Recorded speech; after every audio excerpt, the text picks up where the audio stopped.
Assalamualaikum warahmatullahi wabarakatuh. Salam Jumaat buat warga Shah Alam dan umat Islam di seluruh negara. Semalam, Mahkamah Persekutuan memutuskan bahawa fatwa Negeri Selangor yang mengisytiharkan fahaman liberalisme dan pluralisme agama sebagai sesat tidak boleh dikenakan ke atas SIS Forum Malaysia kerana ia adalah syarikat berdaftar, bukan individu Muslim. Keputusan ini bukan bermakna mahkamah menolak kandungan fatwa, tetapi ia menyentuh soal bidang kuasa dan takrifan undang-undang. Keputusan Mahkamah Persekutuan tersebut hanya berkenaan had pemakaian fatwa tersebut kepada orang-orang sebenar, natural persons, dan bukan orang-orang buatan atau tiruan ataupun artificial person seperti sebuah syarikat, pertubuhan atau institusi. Namun sebagai umat Islam, kita harus jelas bahawa fahaman liberalisme dan pluralisme agama yang menyamakan semua agama atau mempersoalkan kebenaran Islam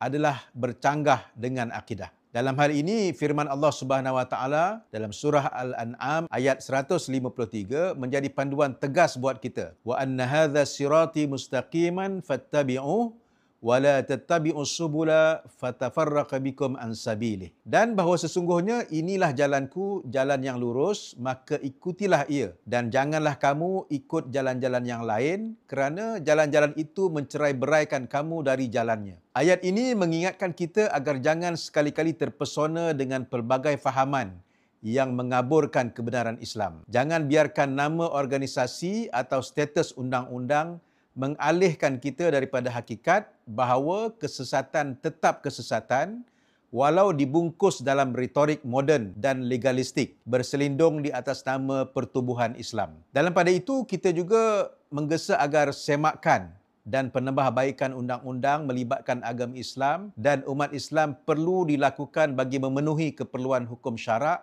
agar selari dengan undang-undang lain yang terpakai di negara ini. Akhirnya, marilah kita teguh di atas jalan Islam, terus dipelihara di atas jalan yang lurus, dijauhkan daripada fahaman yang menyesatkan. Jangan leka dengan kebebasan mutlak yang menjauhkan kita daripada hidayah.